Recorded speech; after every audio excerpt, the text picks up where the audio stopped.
नमस्कार साथियों, स्वागत है आप सभी का मेरे इस YouTube channel self study corner में।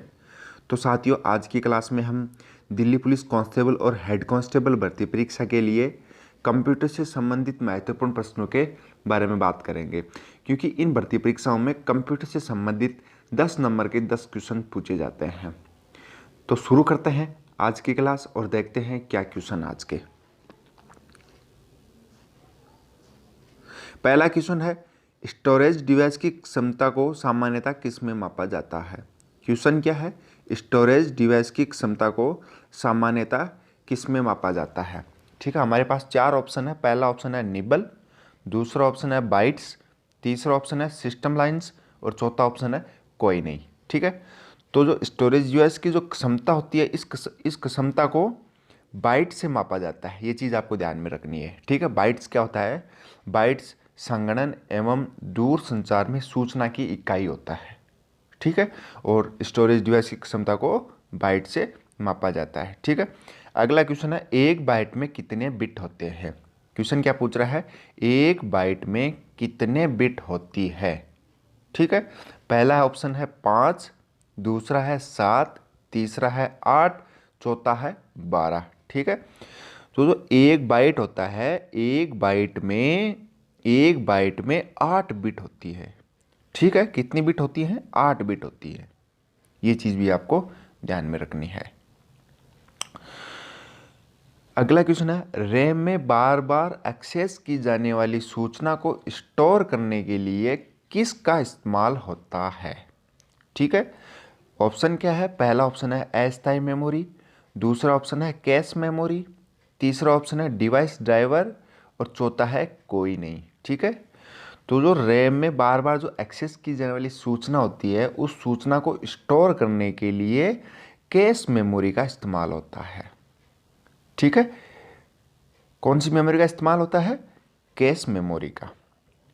अगला क्वेश्चन है, वर्तमान समय में कंप्यूटर प्रणाली में संग्रहण हेतु हाई डेफिनेशन मानक का प्रकार है। ठीक है, हमारे पास 4 ऑप्शन है। पहला ऑप्शन है ब्लू-रे डिस्क, दूसरा है सुपर डिस्क, तीसरा है कम्पैक्ट डिस्क और चौथा है सभी। ठीक है, तो जो कंप्यूटर प्रणाली होती है, उस कंप्यूटर प्रणाली में संग्रहण हेतु जो हाई डेफिनेशन मानक है, उस मानक का प्रकार है वो है ब्लू-रे डिस्क। ठीक है, अब ब्लू-रे डिस्क क्या होता है, इसे बीडी या ब्लू-रे नाम से भी जाना जाता है। ठीक है, ब्लू-रे डिस्क क्या होता है कि जो मानक डीवीडी होती है, मानक डीवीडी का जो प्रारूप होता है, उस डीवीडी का जो डीवीडी प्रारूप है, उसका स्थान लेने के लिए ब्लू-रे डिस्क का इस्तेमाल किया गया है। ठीक है, यह एक प्रकाशीय डिस्क संग्रहण माध्यम है। ठीक है, अगला क्वेश्चन है, निम्न में से कौन सा वेब ब्राउज़र नहीं है। ठीक है, पहला ऑप्शन है गूगल, दूसरा है फायरफॉक्स मोजिला, तीसरा है माइक्रोसॉफ्ट एज, चौथा है नेटस्केप नेविगेटर।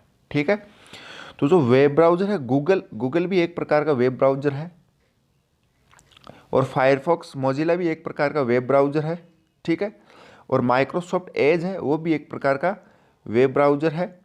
ठीक है, लेकिन नेटस्केप जो नेविगेटर है, ये एक प्रकार का वेब ब्राउज़र नहीं है। ठीक है, अगला क्वेश्चन है, मोडेम किस प्रकार का उपकरण है। मोडेम किस प्रकार का उपकरण है। पहला ऑप्शन है स्टोरेज, दूसरा है इनपुट, तीसरा है इनपुट और आउटपुट और चौथा है आउटपुट। ठीक है, तो ये चीज़ आपको ध्यान में रखनी है कि जो मोडेम होता है, मोडेम इनपुट और आउटपुट दोनों प्रकार का एक उपकरण होता है मोडेम। ठीक है ना।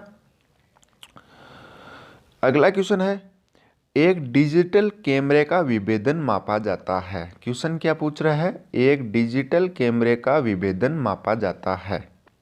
पहला ऑप्शन है मेगापास्कल, दूसरा ऑप्शन है गीगापास्कल, तीसरा ऑप्शन है हर्ट्ज, चौथा है गीगाबाइट्स। ठीक है, तो जो कैमरे का जो एक डिजिटल कैमरा होता है, उस कैमरे का विभेदन है, उस विभेदन को मेगापास्कल से मापा जाता है। ये चीज़ आपको ध्यान में रखनी है। ठीक है, और इससे पहले मैं अपने एक क्वेश्चन पढ़ा था कि स्टोरेज डिवाइस की क्षमता होती है, उस क्षमता को किससे मापा जाता है, वो मापी जाती है बाइट्स से। ठीक है, किससे मापी जाती है? बाइट से। तो एक बाइट में कितने बिट होते हैं? कितने बिट होते हैं एक बाइट में? 8 बिट होते हैं। ये चीज़ आपको ध्यान में रखनी है। ठीक है। अगला क्वेश्चन है, निम्नलिखित में से कौन एक ओपन सोर्स सॉफ्टवेयर नहीं है? क्वेश्चन क्या पूछ रहा है कि ऐसा एक कौन सा, मतलब इन जो सॉफ्टवेयर दे रखे हैं इनमें से एक ऐसा कौन सा सॉफ्टवेयर नहीं है जो सोर्स सॉफ्टवेयर नहीं है। ठीक है। पहला ऑप्शन है इंटरनेट एक्सप्लोरर, दूसरा है गूगल क्रोम, तीसरा है लिनक्स, चौथा है ओपन ऑफिस। ठीक है। तो जो इंटरनेट एक्सप्लोरर है ये एक प्रकार का ओपन सोर्स सॉफ्टवेयर नहीं है। ये चीज़ आपको ध्यान में रखनी है। ठीक है। कौन सा ओपन सोर्स सॉफ्टवेयर नहीं है? Internet explorer. ठीक है। अगला क्वेश्चन है, कैच मेमोरी किन के बीच क्रिया करती है? कौन सी मेमोरी? कैच मेमोरी किन के बीच क्रिया करती है?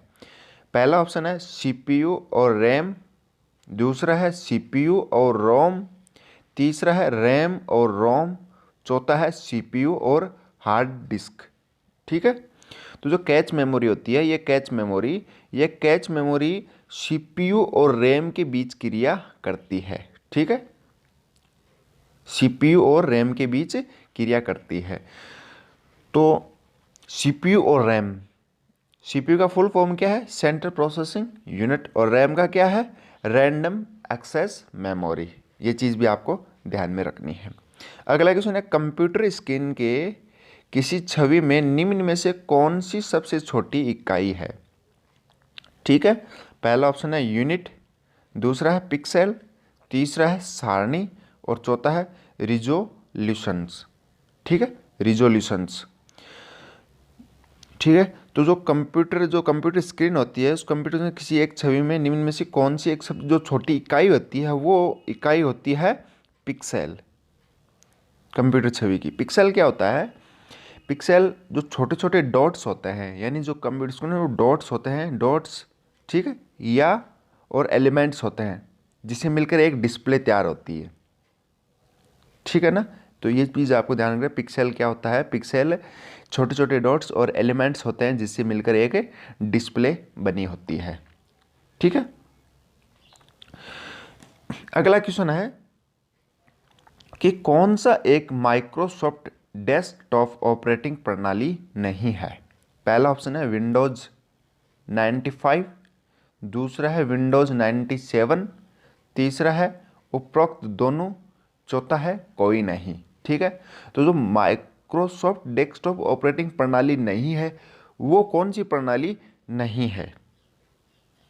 ठीक है। तो विंडोज 7 है। विंडोज 7 एक माइक्रोसॉफ्ट डेस्कटॉप की ऑपरेटिंग प्रणाली नहीं है। ये चीज़ आपको ध्यान में रखनी है। ठीक है। अगला है, एमएस पेंट एप्लीकेशन में वक्रीय रेखा को ड्रॉ करने के लिए हम किस आइकन पर क्लिक करते हैं? क्वेश्चन क्या पूछ रहा है? एमएस पेंट एप्लीकेशन में वक्रीय रेखा को ड्रॉ करने के लिए हम किस आइकन पर क्लिक करते हैं? पहला ऑप्शन है कर्व, दूसरा है फॉन्ट साइज, तीसरा है टाइटल बार या फिर कोई नहीं। ठीक है। तो जो एमएस पेंट एप्लीकेशन में हम जो वक्रीय रेखा को ड्रॉ करते हैं उस ड्रॉ करने के लिए हम जिस आइकन पर क्लिक करते हैं वो उस आइकन का नाम है कर्व। उस आइकन का क्या नाम है? कर्व। ये चीज़ आपको ध्यान में रखनी है। ठीक है। अगला क्वेश्चन है, एक सिंगल प्रोग्राम है जो एक word processor, spreadsheet, database manager की सुविधाएं उपलब्ध कराता है। क्वेश्चन क्या पूछ रहा है? एक सिंगल प्रोग्राम है जो एक word processor, spreadsheet, database manager की सुविधाएं उपलब्ध कराता है। पहला ऑप्शन है इंटीग्रेटेड पैकेज, दूसरा है डेस्कटॉप, तीसरा है टेक्स्ट टूल और चौथा है गैजेट्स। ठीक है। तो जो इंटीग्रेटेड पैकेज होता है ये जो एक word processor spreadsheet database manager की सुविधा उपलब्ध कराता है, ठीक है, वो कौन कराता है? इंटीग्रेटेड पैकेज करवाता है। ठीक है। ये चीज़ आपको ध्यान में रखनी है एक सिंगल प्रोग्राम में।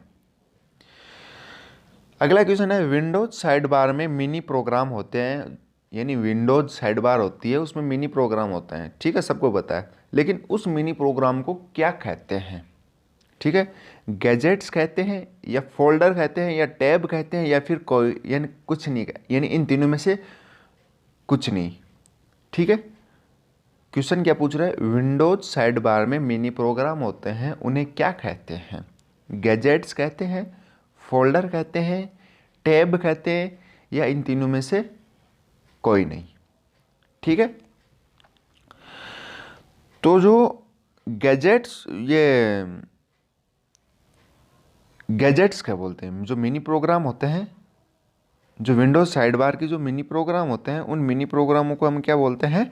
गैजेट्स बोलते हैं। ये चीज़ आपको ध्यान में रखनी है। अगला क्वेश्चन है, विंडोज 7 को शट डाउन करने के लिए, विंडोज 7 को शट डाउन करने के लिए कीबोर्ड पर कौन सी शॉर्टकट की का यूज करते हैं? ठीक है, यानी हम विंडोज 7 को जब बंद करते हैं, शट डाउन करते हैं, तो कीबोर्ड पर कौन सी शॉर्टकट की हम का यूज करते हैं, यानी कौन सी शॉर्टकट यूज है, वो जो की होती है उसका यूज करते हैं विंडोज 7 को बंद करने के लिए, शट डाउन करने के लिए। ठीक है, पहला ऑप्शन है Alt+F4,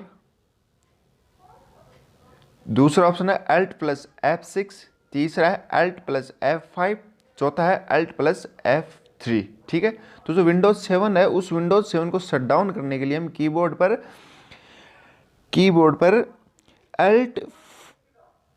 Alt+F4 दबाते हैं। ठीक है ना, यानी उसको शट डाउन करने के लिए कीबोर्ड पर हम Alt+F4 दबाते हैं। ठीक है, ये चीज़ आपको ध्यान में रखनी है। अगला क्वेश्चन है, कौन सी कीज वर्तमान में चल रही एप्लीकेशंस के मध्य चयन करने के लिए दबाई जाती है? क्वेश्चन क्या पूछ रहा है? कौन सी की वर्तमान में चल रही एप्लीकेशंस के मध्य चयन करने के लिए दबाई जाती है? पहला ऑप्शन है Alt+Tab, दूसरा है Alt+Shift, तीसरा है Shift+Del और चौथा है इनमें से कोई नहीं। ठीक है, जो वर्तमान में चल रही जो कीज होती है, उन एप्लीकेशन के मध्य चयन करने के लिए हम